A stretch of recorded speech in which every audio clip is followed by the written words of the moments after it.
salaamaaleykum mbokk internet yu Buzz TV nuyu naa leen di leen jaajëfal di wax ne ko abonné gul nga abonné te bul fàtte m vidéo yi Pape Alé Niang laa leen indil kaddu yi nga xamante ni yëkkati na ko jëmale ko ci Ousmane Sonko mu nekk kaddu yu am solo nañ dem déglu ci vidéo bi te dellu si waat ci biir vidéo bi let's go. 2014 ba mu créé Pastef di xeex. je pense que j'étais l'un des rares journalistes qui avait le courage de l'inviter. Première émission Ousmane Sonko mi ngi ko def samedi mag après la création de la CREI. Et l'histoire lui a donné raison parce que il avait écrit un article. Il avait écrit un article pour dénoncer li ñu accablé woon Tahibou Ndiaye qui était directeur des domaines. Alors, il avait écrit l'article, je l'ai lu, c'était pertinent.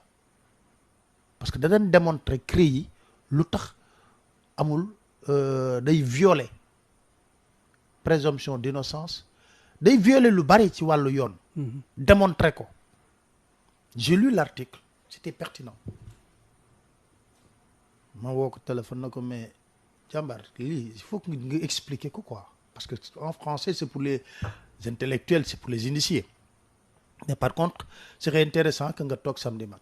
Je pense qu'il est venu ba mooy première émission samedi mag bi mu defoon. Alors nos relations sont restées les mêmes, hein?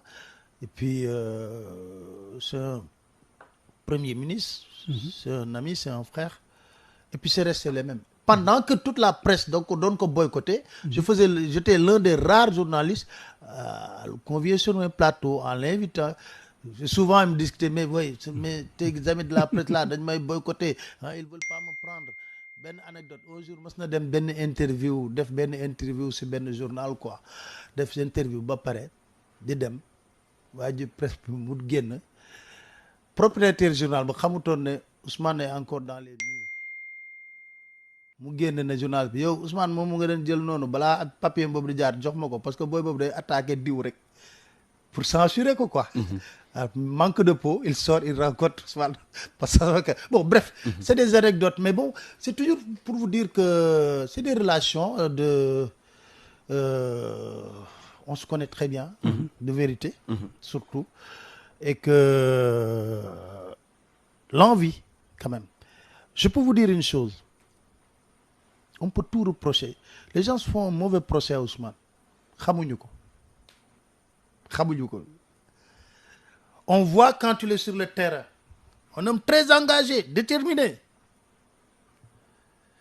Mais il a un cœur d'or. Il lui est arrivé, moi, lui-même, woo ma téléphone ba jàmbar wàññil tuuti waay. Il lui est arrivé plusieurs fois. Je vous jure. Donc pour vous dire que contrairement image bi nga xam ne moom nga koy gis, quand il est dans un combat, il est dans un combat. Et vous savez, ce que nous avons enduré sous Macky Sall nous a poussé avoir cette forme de genre carapace. Xam nga un jour mas nga ko dégg mu wax ay anticorps. En fait dañu demoon ba nga xam ne ta vie était en danger. doo def lu dul répondre, réagir. Donc c'était ça en fait. Mais c'était pas quelque chose qui est méchant en fait en réalité. Mais c'est un homme formidable. D'ailleurs ku ko approché rek toujours da ngay ne ah bon image bi muy joxe ak yooyu il en est de même du président Bassirou Diomaye. Je l'ai invité la première fois dans Décryptage. Je pense que c'était sa première comparution dans Décryptage où on parlait du code minier. L'émission que je faisais sur la 2S 21h. Donc pour vous dire que vraiment ay relation yu parce que dafa am carte Pastef les patriotes. Je défie quiconque. waxuma sax carte Pastef. Couvrir en tant que journaliste. Je suis jamais allé à une conférence de Pastef. Mosuma ko couvrir. Je défie quiconque. D'ailleurs les activités de Pastef politique, j'ai la liberté d'aller là où je veux. Mais kan moom moo mës a gis ci activité Pastef. Mais fii yéen DG yi ngeen doon am heure bi fan la ko doon fekk. Il était en campagne avec le pouvoir, hein. Moi je suis là avec vous chaque jour.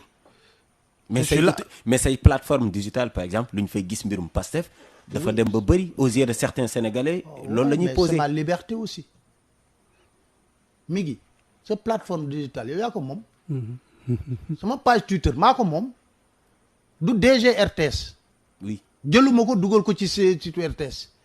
RTS au contraire fii yow xam nga parce que tu animes une émission à la télévision chaque fois balaa ngaa def sa émission dañu toog dafay réglage ñu xool ndax pouvoir lañ jëloon ak opposition combien de fois on se voit pour discuter de ça mais sama page d'ailleurs page boobu ça existait bien avant que je sois DG de la RTS Facebook maa ngi ci 45 000 personnes qui me suivent Twitter je suis à 250 000 personnes qui me suivent mais attends man maa ko moom su ma neexee nag man su ma sañoon Ousmane Sonko ak régime bi am majorité à l'Assemblée nationale pour que lan ñu am quiétude parce que en l'espace de quelques mois yundu dund avec la majorité de Benno Bokk Yaakaar yow nekkoo fi mbii coog mbaaloo chaque jour nga nekk fi Assemblée nationale di dama ki dikk su ma neexee ma ne ma conviction politique est que je souhaite que ce régime am majorité ñu bàyyi leen ñu dérouler parce qu'on aura toujours le temps de les évaluer